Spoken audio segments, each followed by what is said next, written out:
British Telecom, ou BT, uma das maiores companhias de telecomunicações do mundo, emprega um especialista em tempo integral só para pensar sobre o futuro e fazer recomendações. Mas seu trabalho vai além de imaginar o telefone do futuro, o celular, a TV ou a casa onde poderemos viver. Como esta em protótipo que a BT construiu.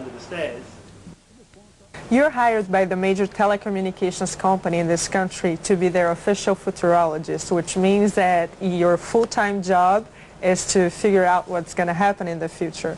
But you have no crystal ball. How do you do your work then, and how is it different from what a psychic or a mystic do? I actually do have some crystal balls, but I just use them for decoration. But what I do is I just sit and think about the future.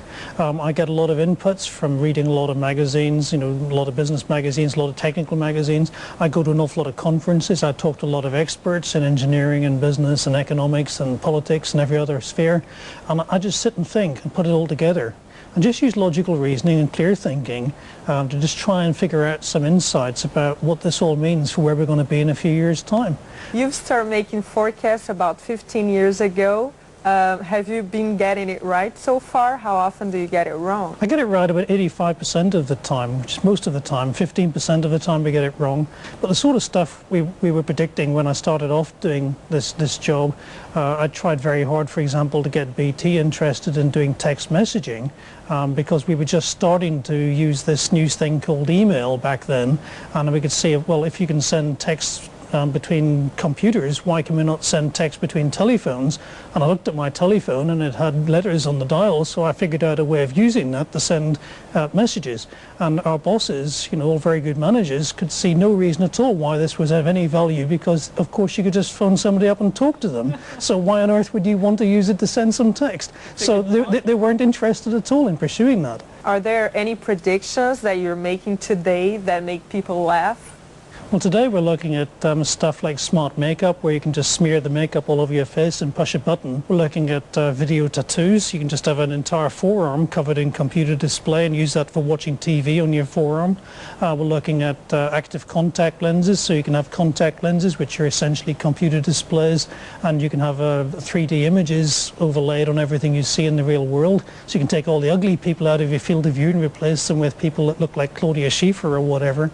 That would be really nice. You see machines being built with emotions, and you say it's only a matter of time before people start falling in love with their computers. I'm not very sure if we'll call it marriage. We'd probably call it a cyber partnership or something in line with civil partnership today. And that sort of thing is not unreasonable. We might have multiple relationships, some of them which will be cyber friendships and stuff, but it's perfectly reasonable to expect that some of your very close friends will be essentially computer programs living inside the computer. You will have really close relationships with the robots in the future as well, because they will be self-aware, they will have their own personalities, they will be conscious in just the same way. There's nothing science fiction about that. We already know in principle how we can build computers in that way. What are the forecasts that actually frighten you? The forecast that frightens me the most is the fact that we could make computer programs which are smarter than us, that we could become the second most intelligent species on planet Earth, and we could have smarter than man machines, much smarter than man, maybe hundreds or millions of times smarter, and that is potentially dangerous as well as potentially helpful. They might help us to solve the problems with the environment, they might help us to cure cancer and AIDS and heart disease and things like that, so they could be of enormous benefit. But they're also a potential threat as well, because they might have a different agenda for what they want to do than us.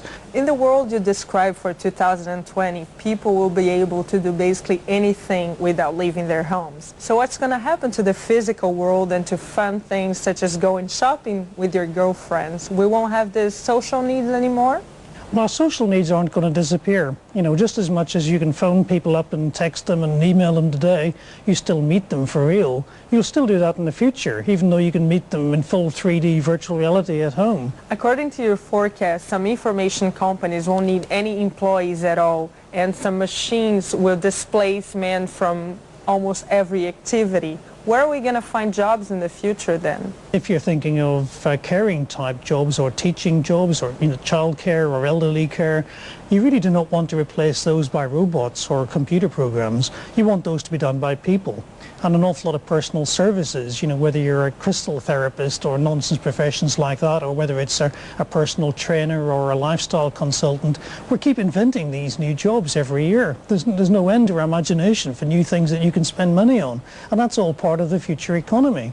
And, we spend our money on those things, and the computers and the robots get on with all the stuff that we used to do, and we still have all of that as well. How do you see crime in the future? I wish it was that simple. There's a huge battle going on between the powers who want to keep hold of the money and the criminals who want to take it off them. And that battle isn't going to go away anytime soon. And the security systems are not so strong that it's we haven't got these great big vaults in cyberspace that are so strong that they're impenetrable. Unfortunately, there are ways of attacking them. And as the computers get faster and faster, and as mathematicians are developing cleverer and cleverer techniques, we're having to reinvent the security systems constantly. So, we spend an awful lot of R&D budget on new security techniques for exactly that reason. A lot of other companies are as well, but it's not something we can relax in, because the bad guys are almost as clever, and they're trying to catch up all the time. So you can never relax.